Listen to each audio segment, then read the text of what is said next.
আসসালামু আলাইকুম। Basic IT একাডেমিতে আপনাদের সবাইকে স্বাগতম। সবাই কেমন আছেন? আমি আলহামদুলিল্লাহ অনেক ভালো আছি। আমাদের কম্পিউটার বা ল্যাপটপে মাইক্রোসফট অফিস খুবই প্রয়োজনীয় একটা সফটওয়্যার, যা আমাদের প্রতিদিন বিভিন্ন কাজে ব্যবহার করতে হয়। মাইক্রোসফটের অফিস আবার দুই প্রকার, একটা হচ্ছে অফিস 2024 আর একটা হচ্ছে অফিস 365। সেক্ষেত্রে আমি কোনটি ইউজ করব, কোনটি সুবিধা কি, ভিডিও শুরু থেকে শেষ পর্যন্ত আমি আশিক ধুনাইত রয়েছি আপনাদের সাথে। চলুন মাইক্রোসফটের অফিস সম্পর্কে বিস্তারিত জেনে নিই। মাইক্রোসফটের অফিস সফটওয়্যারের মধ্যে প্রথমত যে পার্থক্য সেটা হচ্ছে একবার ক্রয়। মানে আপনি যদি মাইক্রোসফটের অফিস 2024 কিনেন, সেটা কিন্তু একবারই কিনে নিতে হয় এবং সারা জীবন আপনি ইউজ করতে পারবেন, আর কোনো সমস্যা হবে না। কিন্তু সেই ক্ষেত্রে অফিস 365 যদি কিনেন, সেটা কিন্তু আসলে সাবস্ক্রিপশন বেস, মানে প্রতি মাসে মাসে আপনাকে টাকা দিতে হবে। সেটা আপনি মাসিকেও কিনতে পারেন, আবার এক বছরের জন্য কিনতে পারেন, কিন্তু এটা কিন্তু কন্টিনিউ প্রসেস, প্রতি মাসে অথবা বছরের জন্য প্রতি বছরে আপনাকে টাকা পে করতে হবে।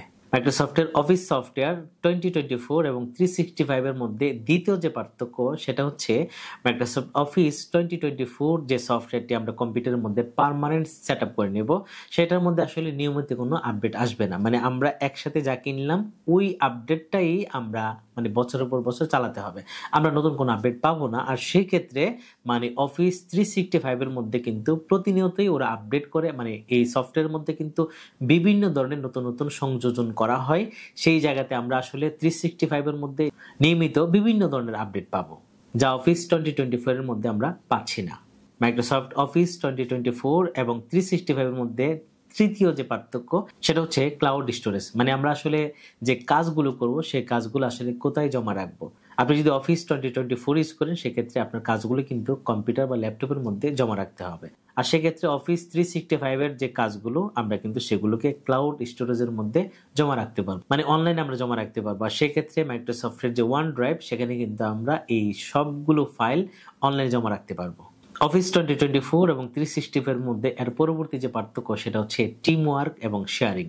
অফিস 2024 এর মধ্যে কিন্তু আমরা মানে টিম ওয়ার্কের কোনো কাজ করতে পারবো না এবং আমরা কিন্তু ফাইল শেয়ারিং করতে পারবো না। আর সেক্ষেত্রে অফিস 365 এর মধ্যে কিন্তু আমরা টিম ওয়ার্ক কাজ করতে পারবো। এই যুগে কিন্তু টিম ওয়ার্কের অনেক বেশি গুরুত্ব, কারণ অনলাইনে আপনি দেশে বিদেশে অনেক ধরনের ক্লায়েন্টকে নিয়ে, অথবা আপনার যদি একটা কাজ বিদেশি কাউকে দিয়ে করাতে চান, অথবা আপনি ঢাকায় আছেন গ্রামে একজনকে দিয়ে করাতে চান, সেই কাজটা কিন্তু টিম ওয়ার্কের মাধ্যমে করা যাবে। এবং ফাইল শেয়ারের কিন্তু চমৎকার সুবিধা রয়েছে অফিস 365 এর মধ্যে, যা অফিস 2024 এর মধ্যে নেই।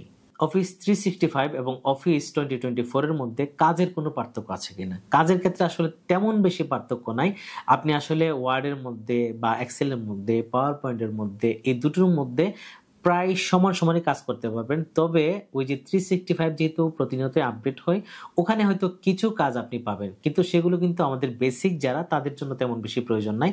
যারা আসলে অ্যাডভান্স লেভেলের কাজ করে তাদের জন্য হয়তো ওই আপডেটগুলোর প্রয়োজন হয়। আমরা যারা নর্মালি অফিসের মধ্যে কাজ করি, সেক্ষেত্রে কিন্তু আসলে এত আপডেটের আমাদের প্রয়োজন হয় না। এখন প্রশ্ন হচ্ছে আপনার জন্য কোনটি? আপনি কি অফিস 2024 চালাবেন নাকি অফিস 365 চালাবেন? সেক্ষেত্রে আমি যে পার্থক্যগুলো বললাম সেগুলো বিবেচনা করে আপনাকে সিদ্ধান্ত নিতে হবে। তারপর আমি বলে দিচ্ছি, যারা আসলে বেসিক লেভেলের ইউজার বা মোটামুটি মিডিয়াম মানের ইউজার, তাদের জন্য আসলে অফিস 2024ই বেস্ট। যারা আসলে অনলাইন বেস কাজ করতে চান এবং আপনাদের আসলে প্রচুর আপডেট দরকার, অথবা আপনি টিম ওয়ার্ক কাজ করেন, অথবা আপনি আসলে প্রতিনিয়তই প্রযুক্তির সাথে আপডেট রাখতে চান, তাদের জন্য হচ্ছে অফিস 365। আশা করি মাইক্রোসফটের অফিস 2024 এবং অফিস 365 নিয়ে আপনাদের মধ্যে যে জটিলতা ছিল সেটা মোটামুটি ক্লিয়ার হয়েছে। এরপরে যদি আপনাদের কোনো প্রশ্ন থাকে, ভিডিও নিচে কমেন্ট করে লিখে দিন, আমি চেষ্টা করবো আপনাদের প্রশ্নগুলো নিয়ে একটা ভিডিও বানানোর জন্য। ভালো থাকবেন সবাই, দেখা হচ্ছে আমাদের পরবর্তী নতুন ভিডিওতে। আল্লাহ হাফেজ।